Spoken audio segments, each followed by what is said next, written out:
All right, good morning. My name is Katie Rosenberg, and I'm the mayor of Wausau. nhớ trong xuân gió của Katie Rosenberg ở từ giáo miền từ luôn đông Wausau nó. I want to thank you for taking some time to participate in this listening session. Của thảo cho này sẽ là này整cái này lúc sẽ hơi整chínhตัวcôngไปlúc trong沙拉cho cái lúc Wausau Police Department nó. We're holding 7 of these sessions to understand how our community has interacted with law enforcement in the past and what our expectations are moving forward. Bây giờตัว下lúc trong sĩ thả là xử lý trong沙拉hay chân đời lúc tôi chỉ cho tôi chính sự là xử lý lúc Wausau Police Department cho lúc đó Wausau nó. Bây giờ thả mình chỉ cho cái là họ lử là xử lý là họ lử thì thay bây lúc nó. In addition to these listening sessions, we've also set up dedicated phone lines in English, Spanish, and Hmong, where people can anonymously share their experiences. You can find the phone numbers on those posters on the table over there. Chỉ ta lên đó là bây tàu tính tàu cho phone lines cho bây giờ nhà chặt gì cho mong số linh số tụi nhớ tụi lúc rõ nè, giờ lấy chỉ sa toàn tài chỉ gì đó bây giờ lúc task force là hụ tàu tụi sa tông ở nhớ đâu này tới ở nhớ đâu thì họ tông đó, nếu hụ tàu một đó cho lúc chơi tàu lấy lúc voicemail là những tàu thế. We also have an online form, and you can always send a letter in the mail. And you can get all of those details at whips.org/WPD. Chỉ ta lên đó là nếu muốn tàu đâu biết khẩu website ở giờ whips.org,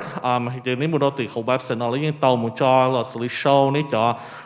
opinion là xử lý cho chữ gì cho là khẩu website đó nó là những tàu. Your comments will be shared with the entire Wausau Policing Task Force, which was created by my office and authorized by the City Council after Wausau had the largest political demonstration in generations this summer. Cho lúc tôi trong áp hành nên nó tàu mua ít cho bê sinhตัว demonstrate là xử lýตัวcứ bài mình chỉ hay chân được khó thầu George Floyd tàu ta xin nên do vậy nó từ giáo miền Rosenberg nó tàu từ tàu lúc task force nó là sai hiệu thế từ đó cho bê sinh từ lúc nó từ chữ gì hay chân được khó hay tiền là họ lựa chọn từ lúc nó nếu nói giờ nếu muốn để cho chữ gì là submission đỡ đâu là cho information là khẩu website là từ xã tông đỡ là dùng mỗi cho information đỡ nhưng share thế mà bù trâu cho túi chứng sự gọi cho túi chứng sự bảo hay tiền để cho chữ gì những nhau để trả tiền. So you know that almost 2,000 people showed up to peacefully demonstrate, and we really wanted to make sure that the community knew that we heard you, and we wanted to be responsive but not reactive. Trong nếu thầu cho bê sinh tàu tua cứ bài là xử lý tua demonstrate nhớ đâu luôn trong Wausau nó nhưng mà sẽ áp phá tụi nên giờ vì nó trong phu đầu lúc giờ Wausau nó là sao cả bây cho people of color là xử lý cho tới là xử lý bây giờ mong nào cả là sao cả bây giờ mong nào thì bây giờ minority nó bảo hay tiền là nhưng nó bây lúc xưa thế là giống lòng bây lúc xưa thế là sao lòng bây giờ cái sao thế bây giờ chữ gì. So for the last several months, the task force has been meeting to learn about and assess Wausau's policing policies and practices, and now they're ready to hear from you about your experiences, whether that's good or bad or indifferent,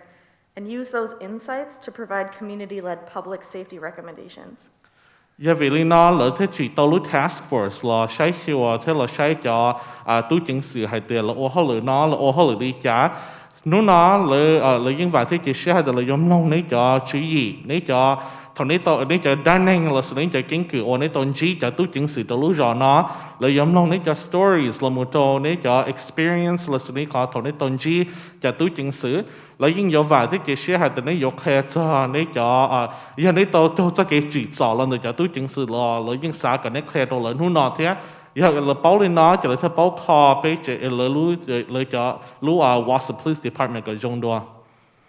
So we do have our task force chair here today, thanks to John Robinson for joining us here this morning, and others will have access to your comments afterwards, but know that this is a safe place to express what you've experienced, whatever that is, and there won't be any retaliation for sharing your comments here. Nếu nói chỉ bây giờ một từ chair the little task force or John Robinson thì tao của nó ý anh go thế. John, if you could stand up so they know who you are. Che John you to chair the Lepa task force or tua lu trong shala trong hu na la su lu trong shi ta trong hu na nu na I ya li pata ko hai ke tu chao men yin chao lu la hai te ni sa ka ne tholen so tu khe ne cha ke ne ton ji le cha tu ching sự ya la to chi zo yu la ka le sa ka yu khe ka meng to le ya la wa to ha lu jong la ka yu khe do le cha pao kho từ cháu mình tôi cho lưu là hai tiền này khai này ra đã nên này có tôi chỉ cho tôi chứng sự nó này có story là mình cho sự phải thế dùng là những cho lưu hai tiền lấy lưu cho tôi chứng sự do chỉ đã khai retaliate là xử lý đã khai tôi ở cái phải đâu nhiều nè ở đấy chỉ phải đâu nhiều mình chỉ cho vị lý nói cho những cho lưu hai tiền nếu nào có thể có safe cho biết số lượng số từ tôi biết có experience đó lấy cho tôi chứng sự nó. Thank you again for joining with us today and engaging with your community as we strive for excellence together. I'm really pleased that we're able to talk to you today and listen, so thank you. Nếu anh ấy sẽ cho anh ấy sẽ chừng tôi hôm nào tôi hãy tôi cùng với trong sự thảo nó thế tôi share mấy cái stories tôi lại thế. Ôi trời.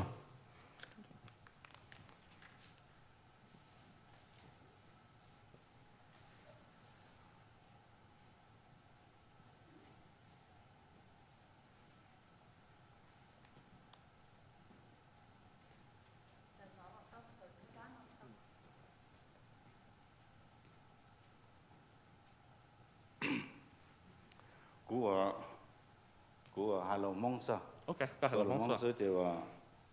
tới rồi của tới thời giờ của hai lần tới rồi là cũng có mà chứ, nếu tôi sai lục.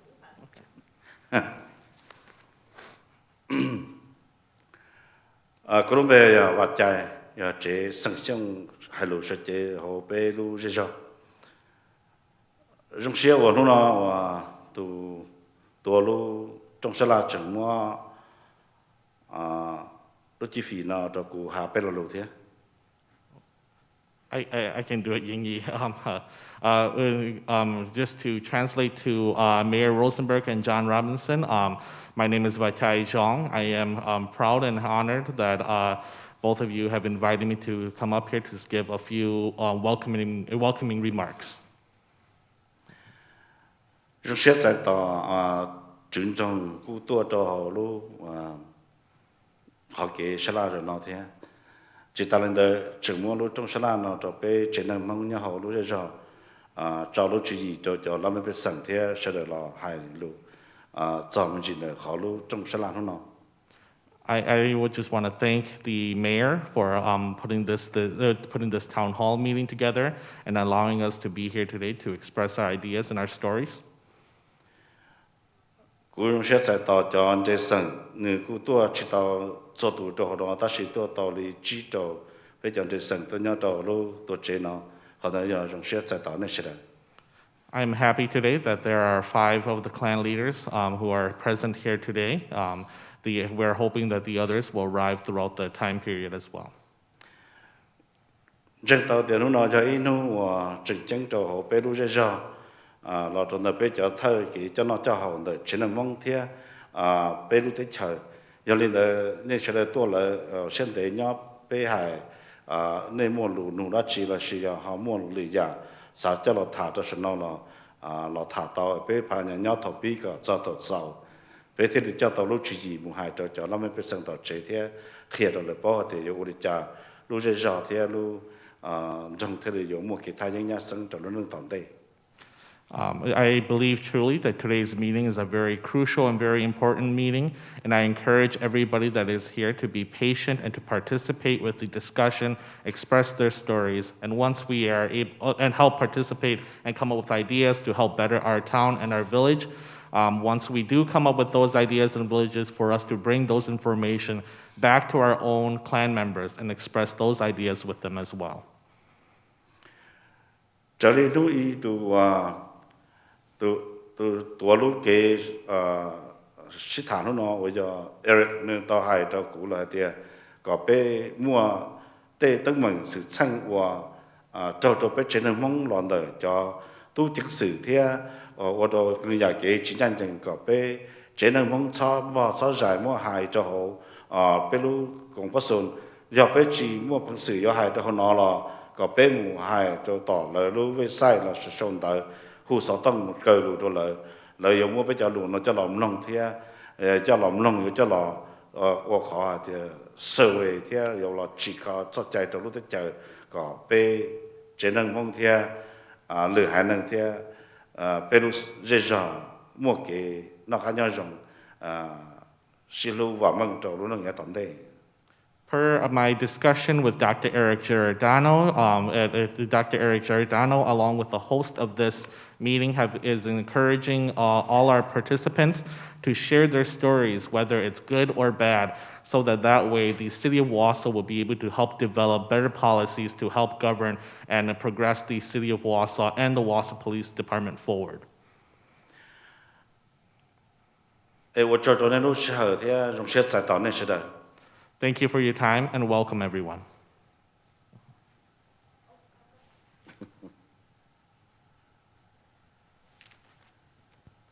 Okay.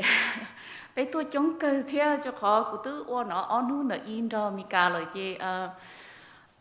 you guys mind if I just speak English? I mean, mong. Chị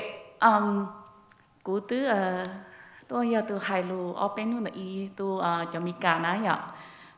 Lời tôi chống chị của trong xe cơ nữa, của trong xe cơ thì bây giờ không tôi chống cơ, ở chỗ tôi nên sẽ được tôi. Li y linh thia và chạy thia Muir thia lỡ hay nu nọ giờ bé tôi bắt xong nè, dạ bé tôi bắt xong cho họ Wausau Police Department, dạ. Chị vấn đề bây giờ cứ giờ nung này giờ lù nè, cứ giờ hay á bé lo vấn đề chị cứ giờ giang gì lâu, ok, cứ giờ ít tu consultant, the group business, you have faithful consulting. Của họ luyện tu webs, là giờ lu không cả na, work họ nó. Okay. Chỉ nu nói của hai bé sẽ được tôi bắt xong bé dùng món này cho lu nó cơ nữa, tu mi cả nó nữa, mua cơ chỉ bé dùng món này cho lu cho lọt xài à, thì lấy tàu luôn giết lu nè, chỉ thầu là món xài cho giết lu nữa chỉ là bằng chắc cái món tàu tu Muir hết lời gọi là bảo để bây giờ cái xã giờ lý giải, ok? Giờ có chỉ xã lựa tu nó cho có cho lù hai là gì có chỉ có xã thì thấy có tu kinh là giờ có chỉ xã khen bề nè, thọ bảo để bây giờ xã có nông này cho lù thế nào, tại vì con trai nó chỉ có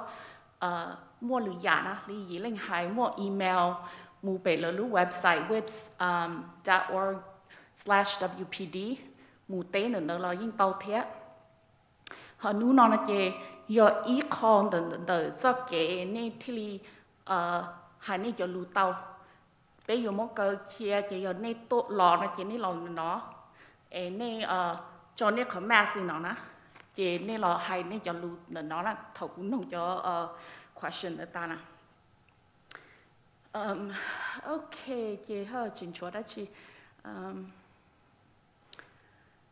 Ok, chị gửi tới hai ta chị ôn tên này nói chị ôn tên bé dục bí nè. Nên món này lúc sợ tông cơ, nên món này lúc sợ tông cơ cái thì chuyện đó, bé thì bắt xong xong, ok. Còn đôi thì ý tụi tin nên tháp bé, lần từ giờ bỏ tới mỗi giờ lúa như nó bây giờ, nên sợ hai lùm cá nên comfortable hai lùm cá nè. Chị hai mình lùm cả là những tàu họ như này hai lùm không là hai tàu nó chịu đi trả, ok? Chị thầu cho tí nên hai lùm nó chị thọ có bé sợ đầm lông hết bé chị là hai lùm cho lùm có ta cho, ý tôi nên hai ta chị ý tôi nên bà hai gì, ok? Này là ô thầu nó là này trả tiền sự bé chơi sự chị bé có shit thả sự, ok? Chị này trả tiền là giờ này chỉ xả lô bị chặt thế nào nè, em này xả hai lô bị có đó chị hai còn rõ đó, em cũng bảo mốt repeat tu mi cả nó còn câu sự. Ok, lời chỉ bu giờ này hai cho lu chị này hai li này tờ li này cho experience này hai tờ li này khó này tàu xử sĩ tu này bù lý tàu xử sĩ tu này, ok, em này cho hai lu pay li pay 有มีการแต่ hate speech นั่นน่ะอย่า lũ phê tu ít tu tin nên lo ít cho đã chỉ lên tới nè hai cho nên tu kinh xứ nè biết cho nên tu kinh lo nhưng tàu đã chỉ nè hai cho lũ li mi cái cái hate speech nè chỉ là yo chỉ bu yu hai lên tới, okay?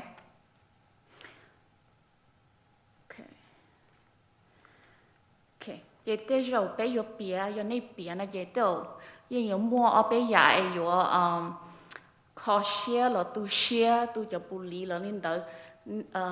lên đó là chịu lấy cha, bé sắm lông tan thọ, rồi rong là phải lý gì lấy hai bé sắm lông tan thọ, ok? Em có sợ đâu nên cho xả lấy cha chị tu tin nên đó nụ bia nụ khó đa nên tu bé sợ đầm lòng, ok? Chị ta chỉ nói là chị cú yo nông trâu cây nữa, bé yo bí chị li của hai nên cho tê lo nên hai bé có lo tàu nên lo bé nói bé thiên họ câu nên cho lũ tu lo nhưng tàu tí ạ, ok?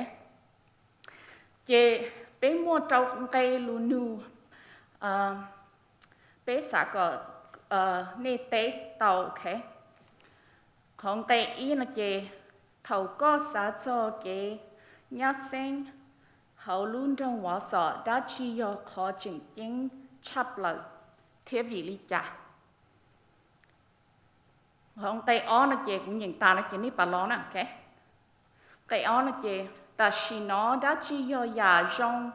lo xì kế vô rong tàu cho Wausau Police Department lo tàu cho tú chính sự.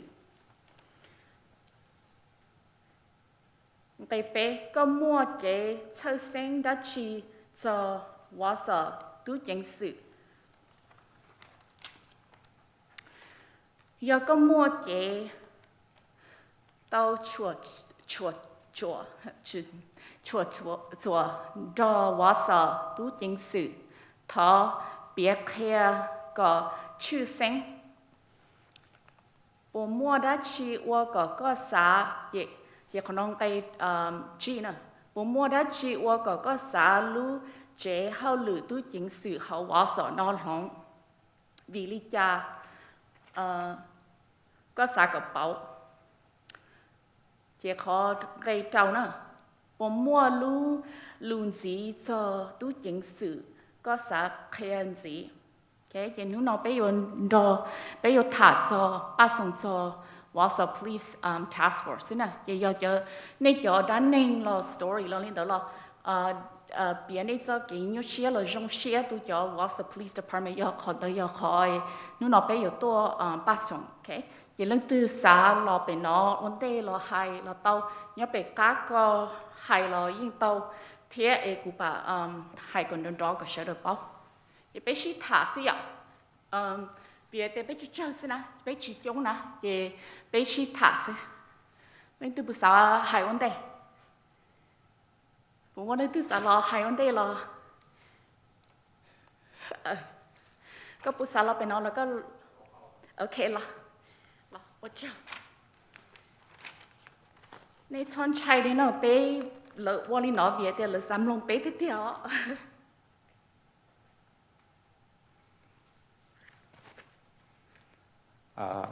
Vậy là có là thay đổi rồi. Cô có hai lòng mong sao? Giờ trong xe thì thọ hử tụ chữ lúc trong xoan là nó. Cô luôn bé giờ giống mà sẵn kha. Và giờ tụ sẽ chế họ bé chế cứ tìm mong kha nhà họ luôn trong Meratan County đó. Greetings, my name is Zoma Kha. I am the leader of the Kane clan in the Marathon County area here. Cú cho bé sẵn, cú mua ó lò lù nù, thổ cũng đó lỡ thả ta, chỉ là cú sạc gạo, cú cho ó lò lù nó, cho tua nù cho mayor, thì police department, hãy chọn cái thi bé để đó. I consulted with my clan, the Kane clan in Marathon County here, and they had two specific questions in regards to the proposed questions that's listed on this document. Thường cái mà cho bé sẵn cú thật sẵn hạt thì thổ ít tu chẳng sử một lần để chỉ một lần đến đấy chỉ cho họ hù lử tu chẳng sử tuần gì thì là chỉ cú ở chỗ lỡ trai bỏ là giờ lỡ chỉ nó mà là cú chỉ tao tao hạt để cho vị đi chả. So they are confused as to why when an individual is being detained, not technically arrested, why in certain circumstances there seems to be multiple officers appearing on the scene, and because of this incident, it enables the individual to feel more in threat or in danger or just basically afraid for their lives. Chuyện cái thì mà thổi lỡ bỏ bây giờ nâng giờ dẫn cái tờ chỉ là to là kỹ tăng trẻ chỉ ô tô bây giờ nâng đờ cung trai thì là cũng họ chơi li bây giờ tờ là thì ta chỉ là họ cho tụi nâng đờ mù lỡ sư chỉ là cú chỉ kia chỉ là cú thì có mù to nó chỉ họ nói họ cho bây giờ cú sơ sang thì cú cho tôi hại cho bây giờ cho họ lúc rồi nó. There has been several incidents where individuals or from the King clan who has been pulled over and their car has been searched for 30-some minutes, and then at the conclusion of the search, they were allowed to go with no explanation as to why they were pulled over. Oftentimes, this causes them to feel confused and not sure about what exactly happened. Chỉ là lùi cú cho tôi nu chỉ mua lên nó sữa thầu cho đó lúc trước hả. These are the only two questions I have, and I would love to get some clarification. Thank you for the time. Okay, chị ổn định nó chị bây giờ chỉ tháp bể xin à,แต่นู่นnó bây giờ chỉ tế đã chỉ bây giờ còn này tôi khe cho lũ nói bây thì li bao cho một chỗ cá mù rồi thì li bao mù kho xin à, chị cụ chắc nung có đùa có xã hay tiề ô li trà nó chị bây thì li yếu kho tàu còn đó này xã có bù li ô li trà vì tiề bù li mót cho nó qua nó chị có xã tiề khó solution đó vậy. So cái có lúc chú ý để có lòng họ từ nó chỉ có sao có lòng lý trả.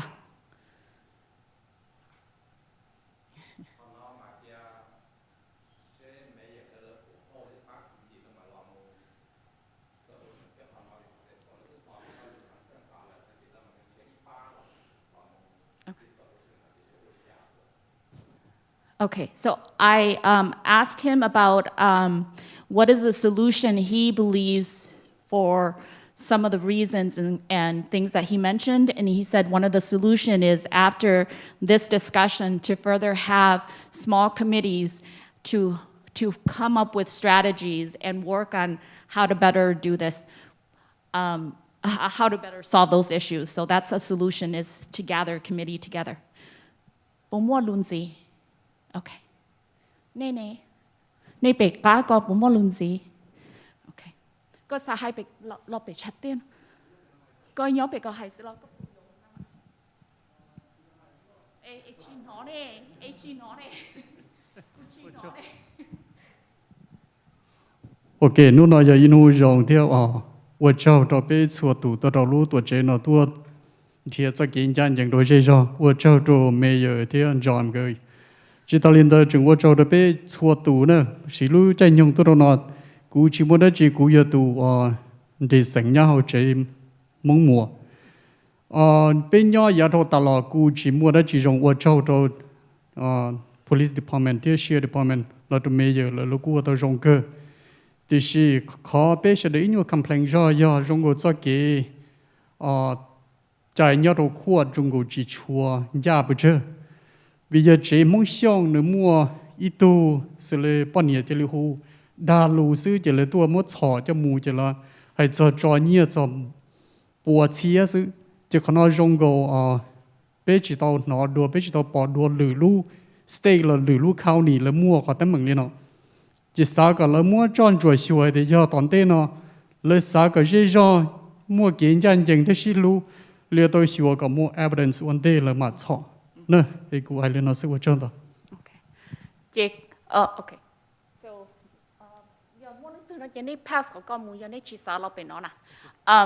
What he had just mentioned is that sometimes there's been incidences where maybe a wife of domestic complaint, a call goes in, the wife, this is just the example, the wife will call and then the husband gets arrested without any evidence, and that they would like to see more transparency and more evidence when it comes to these calls that go in, and to make sure that the police does their job first before just taking someone in.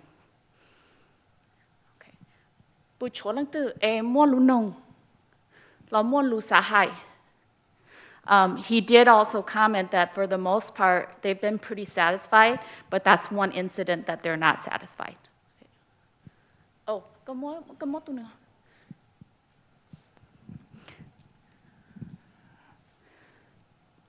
Ở cú hai lu có nói giờ hai lon đời tất cả thầu bê và chọn trên sân muốn đâu rồi bê tao xít thả có nói nữa và chủ sĩ nhớ đâu trên là mong cha lúc nào là tua chỉ tao đâu có nói thì chỉ một tu là hai khó lu nó mà cú tao là hai sở chế họ bê chọn trên sân thì bê chọn mong nhau họ lu cho họ nó cú họ kể và xuất sáng mà giờ về đi nó bé mong mà giờ bé ý cho chị mong tua đồ rất chờ nó to đi bao cho tới xong mà phần tao bé cũng muốn rằng tao cho cái chạy chiếu ở giờ Chrysler để xí với trường chú ý cho bé trường cho bé cho cái này cái chạy tức là cũng chỉ có chạy lớn nên mà trong một chạy nào cái thì giờ đi nó mà bé chuyện này mong cha tao tỏ và ý thân nắng kho mua mò và nắng kho nó mà bé trường nắng thì giờ đi đó nó mà kiểu nắng để bé mong nó mà tới rồi mà tụi chỉ năng là đi require cả lúc họ trong khí tới rồi mà nó chỉ khí thì rồi nó thì là lúc họ trong khí thì và nhà nó nương trong cho tụi neighbor the next neighbor thì nó chơi hú cho tầm lúa tua chơi thầu tầm lúa tua cho thì tầm lúa chơi đi và hai tiệc cả tụi chỉ năng chơi đi kỳ ta xí thế nào qua đi đó chảo vốn neighbor có chơi đi kỳ nó mà bé mong chờ cho cái chạy cái năng dài mà tụi chỉ năng đỡ được dùng kỳ chỉ tàu giả thì nó ua bị ua chỉ được dùng kỳ đó mà giờ là nếu mua khó sử dụng của nó bị thì mua sầu chỉ giờ nó mà tụi cho nó thì tầm đua chỉ là dùa hu cỏ tụi chỉ năng chỉ được kỳ sức chỉ kỳ mà chỉ tàu nó chỉ giờ lên đó nó chỉ bé mong thì chỉ cho tàu xe chỉ thì hu ý tụi cho nó thì mong tụi tàu thế lò tụi cho nó thì mong được chừng ua ý giả lên tụi mày cả thế nó chỉ bé xa thì tụi mình cả tụi chỉ tao bé cái trái mong bé thì là hụt tụi mong tua, giờ rồi trả tụi mong họ có cho nên gì thế, nó chỉ còn đợi cái kho bé xa thì cái chân chân lần thứ yon chân đó chỉ là tao, yêu đó chỉ là tao ta chỉ thầu nước tôi cho là nó bỏ tao để họ xử sai trong nó là nếu tao muốn áp thím bài ta để bé xa, nếu tao muốn áp thím bài tụi neighbor có hai thì bé họ traditional họ chịu bé xí đi đó là, còn nó xem đấy thế li năm mà thế giờ nó tôi dùa nó bé mong là họ nói với họ sạc cỏ là nó kho họ nói cho bé lúc giờ thế họ nói cho họ cũng là hại đúng không? We're going to have someone transcribe that, but he said a lot of valuable stuff about culture. So, bù mua lư từ sa mua lùn gì sa hai. Và chạy có hai thì có cũng không chạy thì cũng chỉ chạy tôi lại lỡ bắt cho mù chạy thế, sao chạy nữa, nè hai luôn mong là lỡ những cho mù tu ít tu ní tí nín chạy, ok, cũng chụp biển mấy còn cái tao tao về tiền cái mi cả thì cái chỉ tao tao bé cho lù xin nữa, ok, nè hai nè luôn mong ạ. I'm going to kind of speak English, so again, good morning everybody, and I appreciate this. This is again a very proactive thing that you guys are trying to do, and I know it's not as a big outturn as it should be, but again, at the end of the day, at least people are interacting with what you guys are trying to propose, and you want to hear the feedback from the other side, and which is great. I know there's many scenarios out there, but just looking forward and just kind of moving. How are we going to be better from what was yesterday or beyond? First and foremost, I just like to think that the community is all. Your first question, the most urgent thing is safety of the family, safety of the community. That to me overrides anything. And as we pay taxes, the police are to make sure that everybody is safe. So again, I do believe they are doing a great job. The biggest strength, number two question on there, the current strength. I think Chief Chief of Police Ben. I met him a couple of times. Great leader. It takes a good leader to have a good department and good follow through. You know, in the past there's been a lot of social media that kind of overturn everything. You know, I just like to thank the Wausau Police Department and the media for finding the facts and making sure that it's the right facts instead of Facebook and everything else. So again, the reaction time is very critical for the community and all the people that kind of watch social media. So good job on that. And again, I think to win a war, you have to have the facts. And most of the time, you know, the shooting in Wausau here, you know, the police department had their facts. They came back and they kind of resolved it where it became, you know, a wrong issue kind of. But, you know, again, just great reaction to, you know, just sustaining the situation. For myself, you know, I kind of know the young people. The most thing they're kind of concerned about is, you know, sometimes they feel that they're being pulled over because they're just Asian and they drive a car that looks kind of stolen, I guess. You know, so that perspective of just being scared that, hey, you know, I'm going to get pulled over. And my nephews got pulled over a couple of times for a loud muffler. And again,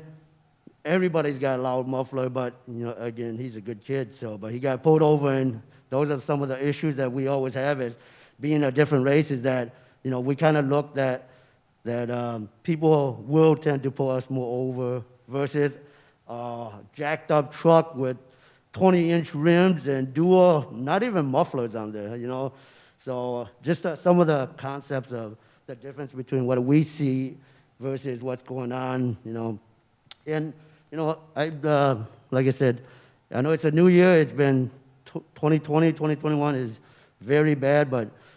doing this kind of stuff is going to help grow the community, you know, even with the younger generations. You know, I really engage the way the police has been engaging younger folks so that they understand, you know. And so biggest thing is, you know, when I was growing up,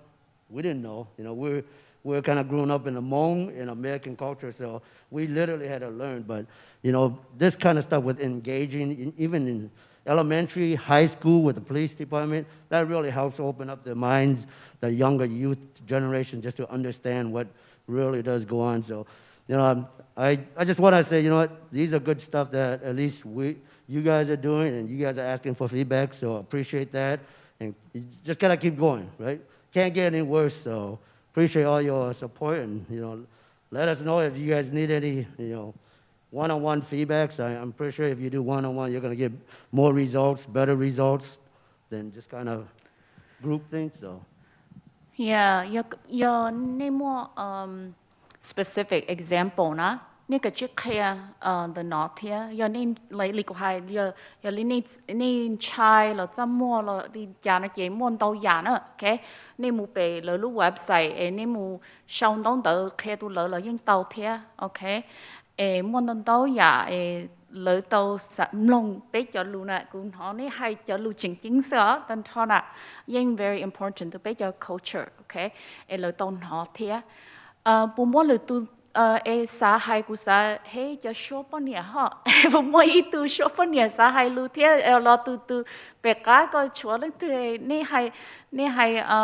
hay ni cho story lo đan nên cho Wausau Police Department có bé tàu khởi chia họ chỉ muốn luôn nâng bé cá là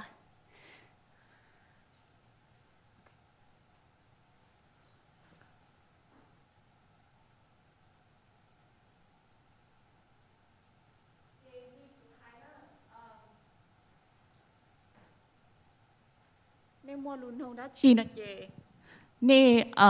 nhàนู้nói lý của hai nên trai nên chỉ sa hai nó lo nên mua bể là lúc website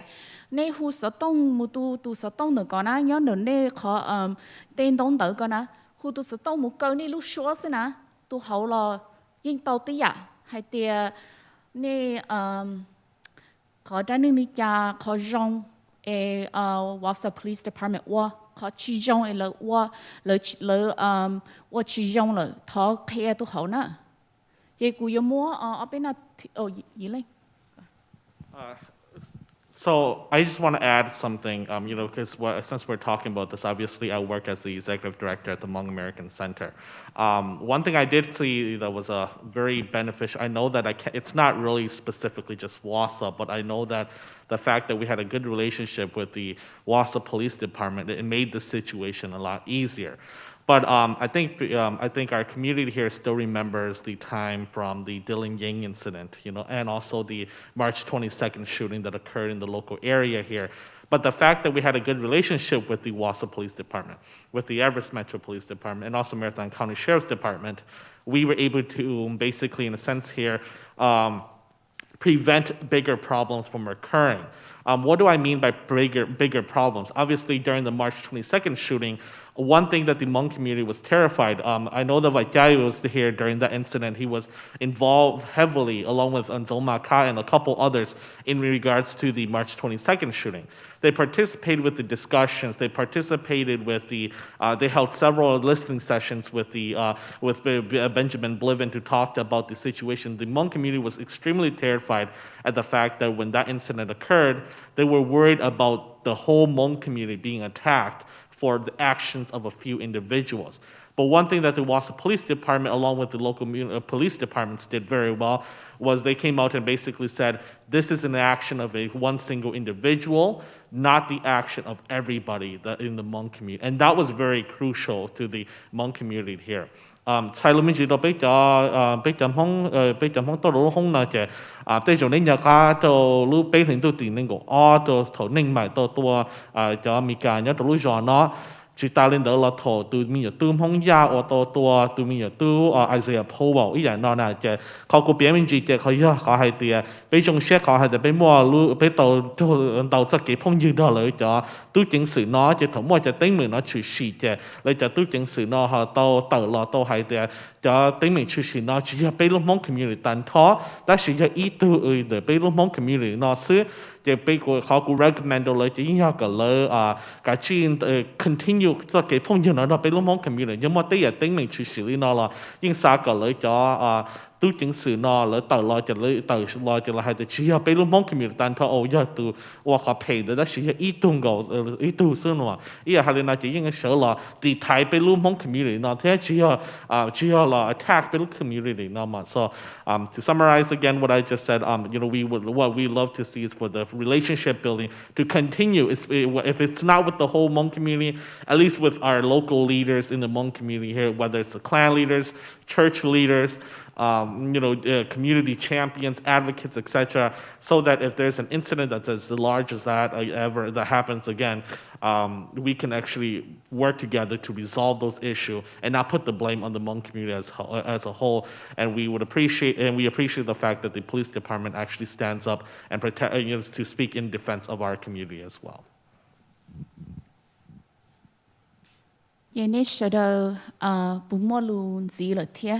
Cho tuần là nó lu rong lu pè lu đã chi lo sa mo sâu chia na bây giờ chỉ con nó giờ câu này cho luôn chia lu xưa ok vậy mo câu này cho chia lu có mỗi tụi tí nên lo mo sâu tuổi là thì bao sa cái sao lo bên nó lo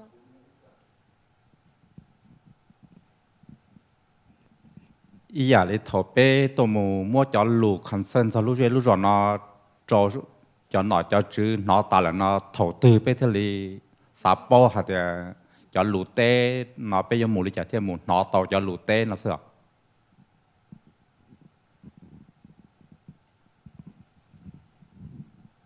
So maybe the mayor, you can respond to this. So their question is, they are having this meeting, right? When do you expect like some results out of this, like some, further action? What are the actions after this?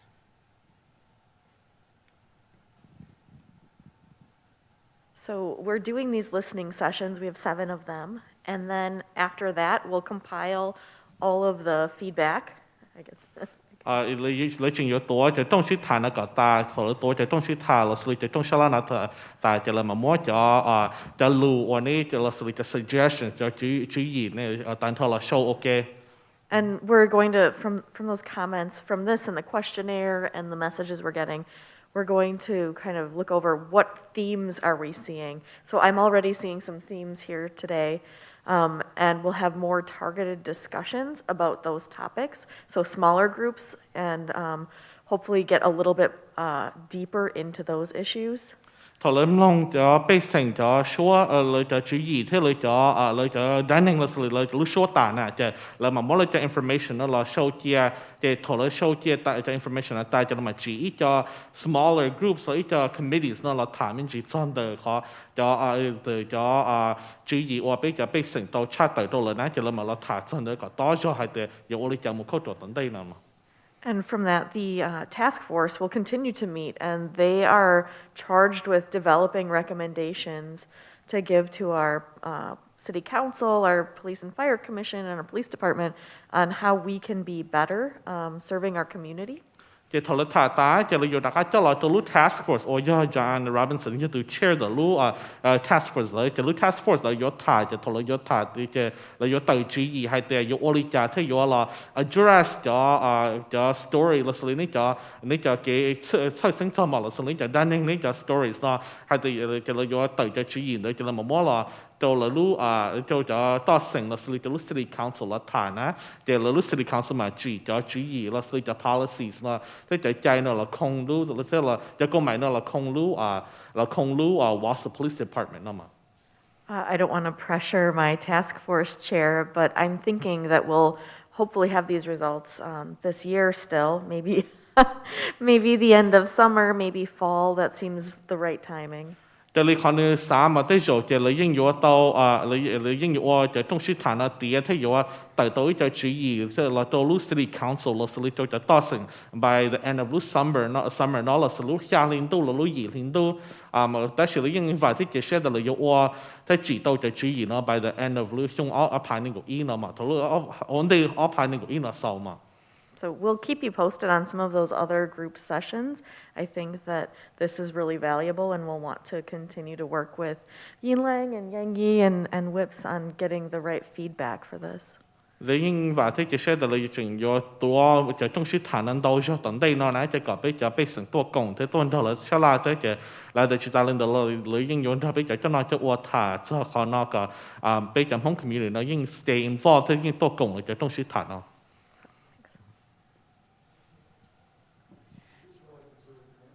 ะ. Okay. So Linh nữ hài nó yên yuan tế nè, yên yuan tế cho đó là yên yuan một bé tỏ, okay, tỏ nó có tỏ ý sự, chỉ chừng tỏ thiên ra, chỉ là chừng nhớ cho các hai ní tuần gì, chỉ giờ mỗi tụi tin này mà chuyện gì đó chỉ là thọ cái lời tua hai này, còn nó có bé có hai bé bắt xong cho tên đó này ạ, bé sai cái tin này đầu kia là li cho bù li nó cho cái rong lo cho cái phe lo tốt khe nè lợi thế li bao nè vì vậy thì tránh nó chỉ bé là hai tia ô tu nó bỏ li nó xứ nó chỉ cho lu lo nữa tu tín ninh nữa nè lợi xã có cho lu lo kia nữa tu tín ninh nữa thế nè li nữa nó chỉ thế li mua li của hai mua chỉnh này dạ so bố mua lu bố chó lên từ xã hay ở bên lo luôn gì? Do you two have anything to say?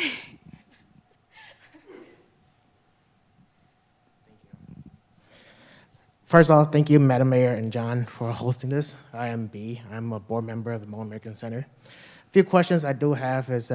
growing up as a Southeast Asian kid, a lot of times we didn't really rely on the cops because a lot of times you just thought, hey, police, bad incidents, or you know what, they won't support you. Especially I went to Wausau West, and the school resource officer wasn't really,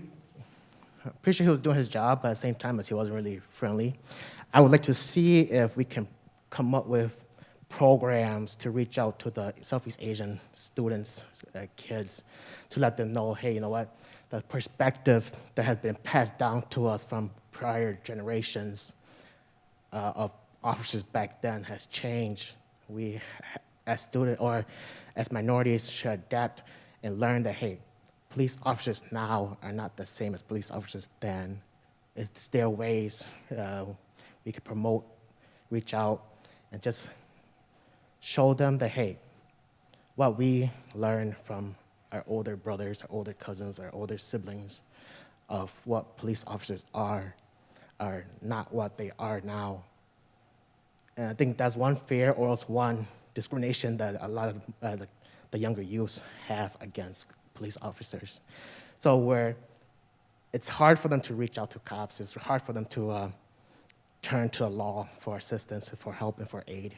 to where a lot of youths, they think, you know what, maybe they'll just handle it themselves. And I'm assuming that's where the situation with Dylan Yang happened as well. So it'd be great to see that we could come up with some programs to help out and just to promote the friendliness of Wausau police and how great we have it as community members.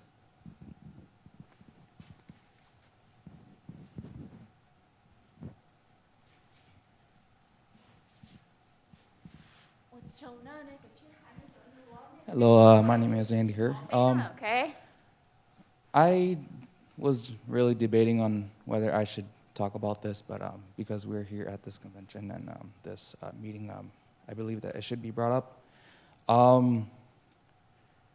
My honest belief is that the targets of Asian Americans and Caucasians differs greatly. One thing I really want to point out is on our constitutional rights, our Second Amendments. There has been incidents where I've heard from relatives that they were in altercations with Caucasians that pulled out guns, but when the police department was called, they did nothing about it.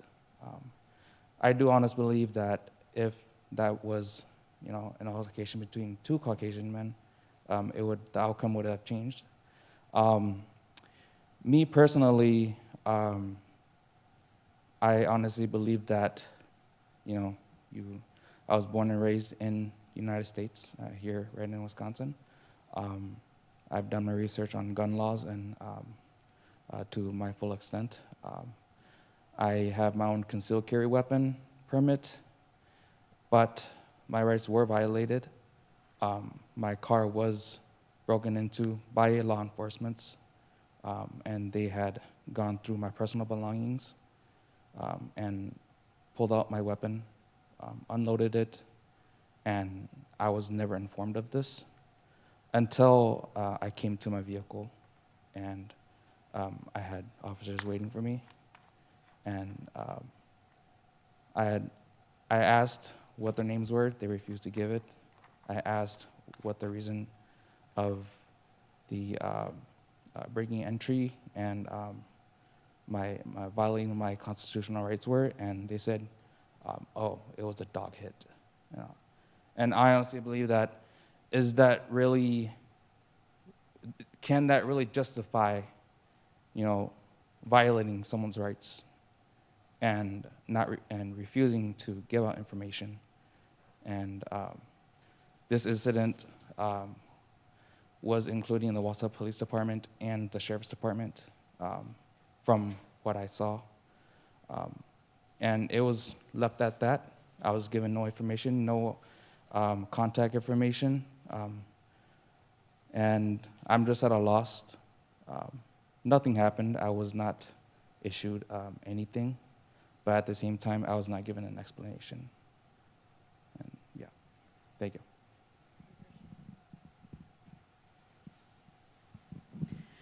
Ô cho hẹn tôi nên sợ rồi nên cho lưu chỉnh chính cơ, ok nên cho lưu chỉnh chính hẹn vì để giờ chơi bé lưu rõ nó xứ,แต่giờ bù lý ô rong chỉ hai thế, bây giờ em bù lý我只要呢个只海呢为的可能要被考opportunity 呀ก็ว่าเขาเลยก็ย่องจะ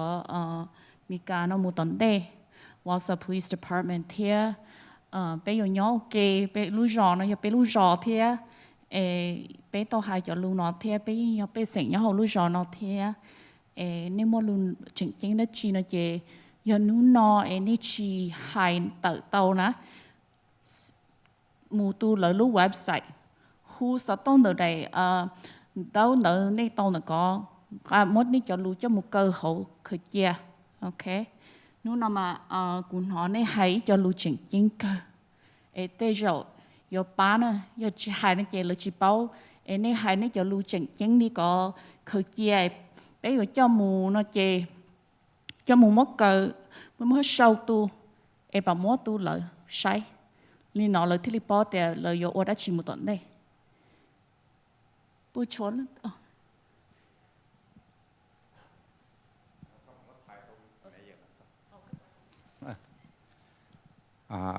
กูรอรู้นูที่เป้เนี่ยเนาะมากูซา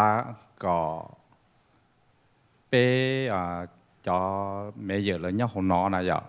vì bé trên mong chia nhau hồ võ sọ nó xứ ta chỉ mà bé nhau trò Western Rothschild bé nhau trò Schofield thì ở được city ở mua bé cho mong nhau thì mà cho nên nó phần đầu chỉ những cái involve tôi cho rõ nó cho nên nó mẹ giờ là bùi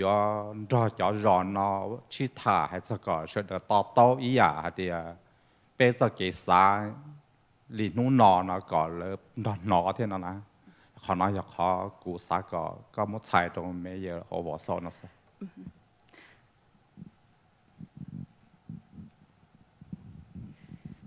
So he made a really good point, and I think it's also a solution. It talks about that how will Wausau Police Department partner with other surrounding police departments for the collaboration in the different communities, especially in terms of we have a lot of people in other communities, right, surrounding, and we're kind of like a hub together. So how will you, the question is, how will you also communicate all this stuff, this information, or solutions, and partner with other police departments for the benefit of the Hmong? You can answer it now, or you can just, whatever you feel. Sure, thank you. That's a really good point. One of the things that we wanted to focus on, because we only have control over the Wausau Police Department, was making sure we were focused on that. But we do think it's important because they are partners in law enforcement. So I'm guessing that we're going to have maybe a little bit more. I don't actually know how we can't force anybody else to do anything, but we will share our information, our findings. This has been very valuable, and I don't know why other police departments and governing bodies wouldn't want to hear from us. Thì cháu mình tôi hay thì cho information này share là sự cái recommendation nó chứ lợi dụng nhiều mua cho lợi cho police department như cho Rothschild lo cho Western lo tới giờ lên đó thế, ta chỉ vì đó họ hay thì cháu mình này giờ tụi cho đồ luôn thông qua sự nó sớm những chỉ mua chạy mua đồ là lúc đồ li Western theo Rothschild nó một khai lợi hay cái là Olicha đó là cho tụi chính sự ta chỉ trở lên đó lo này dọn đó là thả thế này nhiều mua lợi cho này cho recommendation này cho stories nó share đó lợi cho department nó cái là bao thế là nó cho này cho này họ này cho注意力呢，他嘛就你應話，他就是係你要構築當地呢，就用到就都正常的他，他你就surrounding municipalities，所以你就讓有到他就呢，他就係的要我哋就冇構築當地嘛。We work together in all different kinds of capacities, so this feels like a natural discussion to have with everyone too. Thì những hay thì lời luôn thông qua sự nói chỉ những ô hợp lượng đó tại cho do những đồ thay trả nó chỉ lấy những xã hay thì tận đây nó chỉ lấy những yuan đó cho do nó thả hay thì những ô lý trả một tận đây nó thôi mà. Thanks.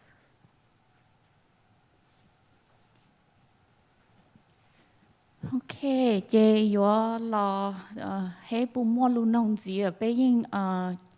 cho ở sân mông nên ta sẽ bây giờ họ lo ít sân mông nó xứ nếu bố mua luôn gì ở xã có lên từ xã hai đó chi nó chỉ cái mua xí hở là hai hay chỉ mua nó chỉ bé bạn mua sầu.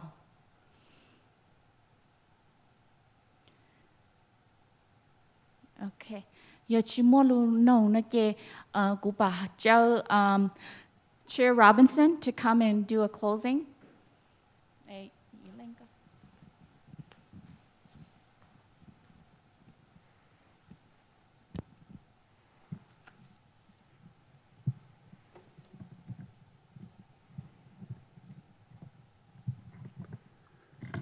For the vertically challenged. Thank you so much. I'm John Robinson. I chair the Wausau Policing Task Force, but I also am on the Marathon County Board, as is Yi and others. So we will take these findings back to our bodies, and Yi's also on the Weston Village Board. Nơi hai tệ nơi John Robinson nơi từ chair the little task force trong nó là chỉ ta lên đó là nơi ít tu member nhớ đâu the little Marathon County Board of Supervisors đó đâu cũ để nơi hai tệ nơi mà mỗi cho chỉ gì hoặc bé tàu thả thế tờ trong nó muốn đó cho nhớ đâu thinh cho thay trả nó thả thế. So we will share those concerns with other groups, but cho nên ý là lên của hai này mỗi cho chỉ gì là xử cho bé thả nó hay là xử lý cho concerns bé tờ trong nó cho muốn thôi cho lúc thay trả nó thả. So on behalf of the task force, I want to thank you for coming today and hope this is just a step in the process of continued discussion. Để sơ chế được là task force nó cho nên thảo cho ní sơ là chẳng cần lúc hở tua cổng cho lúc trong thời sự thải trong nó chỉ dạy nó chỉnh chỉnh ní sơ tua cổng thế tờ đến cho chú gì đó khó hay thì họ nói họ tờ bé lúc giờ mũi câu chuột tận đây. So we will take these comments back to the task force, and we will use them to develop recommendations again to the city council, to the mayor, to the Police and Fire Commission, but we will be engaging the public, you and others, in discussions in the future. Để cho chú gì là xử lý cho story space này tờ trong nó để lấy dỗ cho nên đã có muốn cho là task force thả để là task force mà tờ ý cho chú gì hay từ dỗ oli cho là dỗ tờ ý cho chú gì cho là mà mỗi cho chú gì nó một chỗ lúc city council là xử lý cho to sinh thả chỉ có lúc cho to sinh là xử lý city council nó chỉ cho chạy là xử lý công mại là không lúc Wausau police department cho lúc fire department. Ta xử lý những vài thứ chỉ sẽ hay từ cho trong sự thả tận đây nó bị mong yếu chừng yếu to công thì tôn đó là thả thế tờ chú gì tận đây nó. We will be looking at the results of these listening sessions, developing a survey for the community. We would welcome if you have thoughts on what questions we should ask to let us know, and then have some focus group discussions, develop the recommendations, and then have another series of public meetings. Chỉ cho lấy khó nữa hay chỉ biết chừng cho ở bên khâu chuột tận đây nó khâu chuột thì ý chỉ là lợi chừng yếu số chân tới ở mỗi chân luôn nông yếu xa tới tôi ý trong bên sinh số linh số từ lúc thay trả nó rồi thì khó thì chỉ là yếu chú ý chỉ trong sĩ thả là xử lý chỉ trong sĩ thả major focus group nó lần đầu cho bên lúc thả cho họ thì yếu ô đi chả một khâu chuột tận đây chỉ là lấy những yếu và hay thì bên mong yếu chừng cho các tổ cùng là chỉ trong sĩ thả cho nó chỉ ta lấy nó giờ bên mong muốn cho suggestions là sự chú ý hay son để cho lù nông nó là yêu chủ nông cho lù đấy chứ nào còn đây cái chữ care còn đây choเลย talk care rồi lấy cho bao nông bên cho mong community members ý dạng thế. At the end of our work, we're hoping to develop the recommendations to improve policing to protect the public health, safety, and welfare of the citizens of Wausau and those that visit our community. Để lúc học hiện là lúc task force nó chỉ những cái là chỉ tới cho recommendations là xử lý cho chú ý hay chân được khó hay thì do không biết lúc do chỉ khó biết lúc do nó này do khó lý giải thì do ô lý giải cả biết lúc cho tu chính sự nó lời thế ba chơi tàu thế thì thái biết cho biết sự từ lúc do nó. And I would encourage you, you have the handouts with the questions, but there are opportunities for the rest of this month to provide input with 2 more listening sessions next week. The questionnaire online, phone, the voicemail, or dedicated phone lines and email, but please encourage others to submit thoughts and recommendations to us, or feel free to reach out to the mayor or myself or others on the task force with your thoughts and comments. But we thank you again for coming today. thì chỉ ý cho ở tuần hôm nó là sự chỉ tuần hôm nó giờ là mua ý cho chú ý ở là sao ba tờ thế khi rồi cho cháu mình thế John Robinson lấy cái là mua tàu đểไปเข้า website 或者webs.org thế chỉ ta lên đó là hụ tàu mua tàu để là chúng tôi sẽ tông mua cho lưu chế đâu là lưu voicemail hay là chỉ sẽ ở lên đó là những show tàu tới thế hụ tàu mua đó cháu mình thế John Robinson thả cho là cho chú ý nóจะเลยยิ่งว่าที่จะเชื่อเด็กจะได้สิ่งว่าตัวนู้นเนาะนี่อยู่ดักการเมืองนี่จะไปสิ่งถ่านี่จะcommunity clan members ถ่าจะเลยถ่าก็แค่เชื่อเลยก็เลยตัวใครเลยจะ story ซึ่งเธอเลยต่อยชี้ให้แต่ยกโอริจะถ้าจีคอต่อไปรู้จอเนาะก็จงตัวเลยยาตาถ้าโอจอนี่เฉลยตัวตรงนู้นเนาะ